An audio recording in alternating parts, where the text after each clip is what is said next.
পুজোর মধ্যেই বঙ্গোপসাগরের শক্তি বাড়াচ্ছে আরো নিম্নচাপ। অষ্টমীতে ব্যাঘাত ঘটিয়েছে বৃষ্টি, আজ নবমীতেও একটা অশনি সংকেত রয়েছে। রাজ্য জুড়ে বৃষ্টি বাড়ার একটা পূর্বাভাসও থাকছে। দশমী থেকে দ্বাদশী দুর্যোগের জোর আশঙ্কা।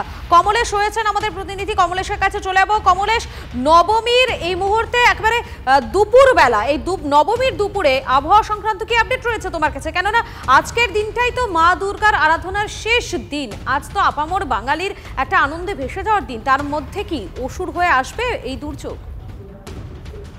দেখো, পুজোর শেষ লগ্নে নিম্নচাপের রক্তচক্ষু। এই মুহূর্তে বঙ্গোপসাগরে একটা সুস্পষ্ট নিম্নচাপ রয়েছে। এটা দু দফায় শক্তি বাড়িয়ে অতি গভীর নিম্নচাপে পরিণত হবে এবং এটা উড়িষ্যা অঞ্চলের দিকে গেলেও আমাদের রাজ্যে একেবারে উপকূল থেকে পাহাড় পর্যন্ত প্রবল বৃষ্টি হবে। প্রথমে দক্ষিণবঙ্গের কথা বলি।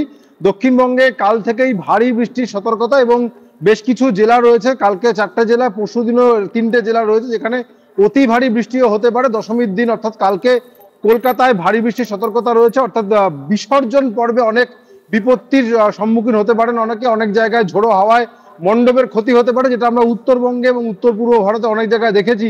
এমন হাওয়া দিয়েছে, অনেক জায়গায় মণ্ডপ, বিদ্যুতের তোরণ ভেঙে পড়েছে, গেটগুলো ভেঙে পড়েছে। এরকম পরিস্থিতি আগামী দুদিনে হতে পারে আরো। এবং উত্তরবঙ্গে আজকে অনেক জায়গায় বৃষ্টি হচ্ছে, উত্তরবঙ্গের জেলাগুলোতে বৃষ্টি হচ্ছে, সিকিমে বৃষ্টি হচ্ছে। এই বৃষ্টিটা আরো বাড়বে। আজকে উত্তরবঙ্গের বেশ কিছু জেলায় ভারী থেকে অতি ভারী বৃষ্টির সতর্কতা দেওয়া হয়েছে। কালকেও ভারী বৃষ্টি থাকবে উত্তরবঙ্গে এবং 3-4 অর্থাৎ একাদশী দ্বাদশী উত্তরবঙ্গের বেশ কিছু জেলা দার্জিলিং, কালিম্পং, জলপাইগুড়ি, কোচবিহার, আলিপুরদুয়ার এবং সিকিমেও ভারী থেকে অতি ভারী বৃষ্টির সতর্কতা রয়েছে। সেক্ষেত্রে দার্জিলিং, কালিম্পং এবং সিকিমে বিভিন্ন জায়গায় ধস নামতে পারে, NH10 সাময়িকভাবে বন্ধ হয়ে যেতে পারে। এই আশঙ্কাগুলো যারা এই মুহূর্তে ঘুরতে যাচ্ছেন উত্তরবঙ্গে তাদের জন্য এগুলো সতর্কবার্তা আবহাওয়া দপ্তরের তরফে। একেবারে ধন্যবাদ কমলেশ তোমাকে। যেমনটা কমলেশ বলছিল উত্তরবঙ্গের কথা, সেই অক্টোবরের শুরুতেই নিম্নচাপের একটা রক্তচক্ষু, উপকূল থেকে পাহাড়ে জারি রয়েছে কমলা সতর্কতা। অঝোরে বৃষ্টি শুরু হয়েছে উত্তরবঙ্গের বিভিন্ন জেলায়। রনি রয়েছেন আমাদের সঙ্গে, আমাদের প্রতিনিধি। রনি, এই মুহূর্তে তুমি যেখানে রয়েছো সেখানে কি পরিস্থিতি? মধুকল্পিতা, দেখো, প্রথমে আমি বলে রাখতে চাইবো যে বৃষ্টি সকাল থেকে শুরু হয়েছিল গোটা জলপাইগুড়ি জেলা, আলিপুরদুয়ার, কুচবিহার এবং দার্জিলিং জেলায়, তার জেরে কিন্তু ব্যাপক ক্ষতি হয়েছে। বিশেষ করে বেশ কিছু পুজো মণ্ডপের কিন্তু যে লাইটিং গেট ছিল, আলোক তরুণ ছিল, সেগুলো কিন্তু ঝড়ো হয় ভেঙে পড়েছে। জলপাইগুড়ি জেলার মাল মহকুমার উদলাবাড়ি এলাকায় 2টি আলোক তরুণ ভেঙে পড়েছে।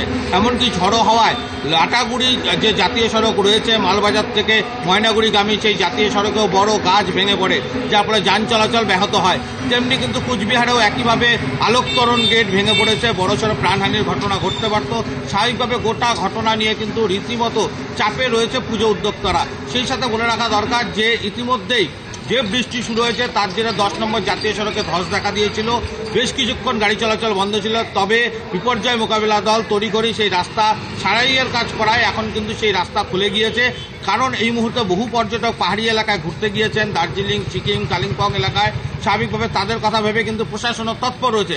তার মধ্যে আরেকটি বড় খবর যে মালবাজারের যে মাল নদী 2022 সালে যেখানে বিসর্জনের সময় হরপাবান হয়েছিল, সেই নদীতে কিন্তু আজ এই মুহূর্তে হরপাবান নেমেছে এবং যার কারণে জলস্রোত ইতিমধ্যেই ভাসানের জন্য যে বড় বড় টাওয়ার করা হয়েছিল, যেখান থেকে নজরদারি চালাবে প্রশাসনের লোকেরা বা সেখানকার ডিজাস্টার ম্যানেজমেন্টের লোকেরা, সেই টাওয়ারও কিন্তু জলস্রোতে ভেসে গিয়েছে।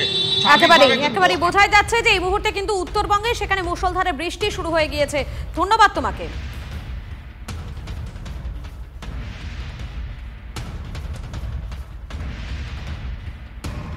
বৃষ্টিতে ভাঙলো পুজো মণ্ডপের গেট, বন্ধ হয়ে যায় যান চলাচল। প্রচন্ড বৃষ্টিতে গতকাল রাতে ভেঙে পড়ে কোচবিহারের বিনাপানি ক্লাবের পুজো এবং পুজো মণ্ডপের সেই গেট ভেঙে পড়ায় বিপত্তি। এলাকার লোকজন এবং প্রশাসনের পক্ষ থেকে রাস্তা পরিষ্কারের কাজে হাত লাগানো হয়। দেখতেই পাচ্ছেন সেই ছবি দেখাচ্ছি আপনাদেরকে। সকালবেলার দিকে প্রায় তখন 7:45টার দিকে প্রচণ্ড বৃষ্টির সাথে সাথে প্রচুর হাওয়াতে আমাদের এই মেন গেটটা পড়ে যায় রাস্তার উপরে। আমাদের ক্লাব সদস্য এবং লোকরা তৎপরতার সঙ্গে বিভিন্ন মেশিন দিয়ে আমরা যত তাড়াতাড়ি সম্ভব আমরা এটাকে ক্লিয়ার করার চেষ্টা করছি।